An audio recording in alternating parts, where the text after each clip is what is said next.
96 తో second innings start చేసిన Trisha hits అందుకుంటున్నాను, క్రేజీ ప్రాజెక్ట్స్ బ్యాగ్ లో వేసుకుంటున్నాను అనుకునే లోపే ఫ్లాప్స్ పలకరిస్తున్నాయి. ఈ ఏడాది నాదే అని ఫిక్స్ అయిపోయిన భామకు బ్యాడ్ టైం స్టార్ట్ అయినట్లు కనిపిస్తోంది. ఒకటి కాదు, 2 సినిమాలు బాక్సాఫీస్ దగ్గర బోల్తా కొట్టాయి. ఇవి సరే, పిలిచి మరీ అవకాశాలు ఇచ్చిన ఆ హీరోల సినిమాల సంగతి ఏంటి? 40+ లో కూడా యంగ్ హీరోయిన్స్ కి మాత్రం తీసిపోకుండా పెద్ద ప్రాజెక్టులు బ్యాగ్ లో వేసుకుంటోంది త్రిష.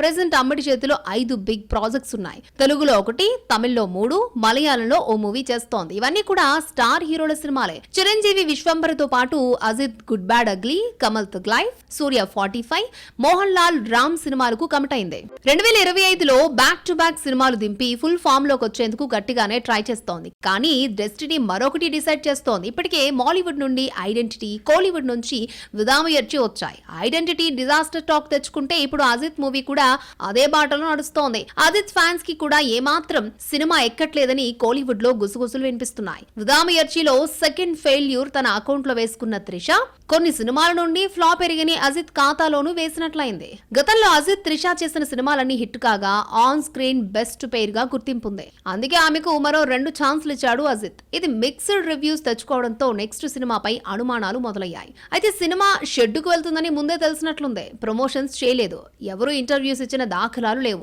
అలాగే April 10th good bad ugly release కాబోతోంది. మేలో విశ్వంబర, జూన్ లో థగ్ లైఫ్ తో స్టార్లతో జోడీ కడుతోంది. ఈ స్టార్లతో గతంలోనూ జోడీ కట్టింది అమ్మడు. మరి మేడం ఏ హీరోకు లేడీ లక్కుగా మారుతుందో, ఫస్ట్ హిట్ ఎప్పుడు అందుకుంటుందో వెయిట్ అండ్ సీ.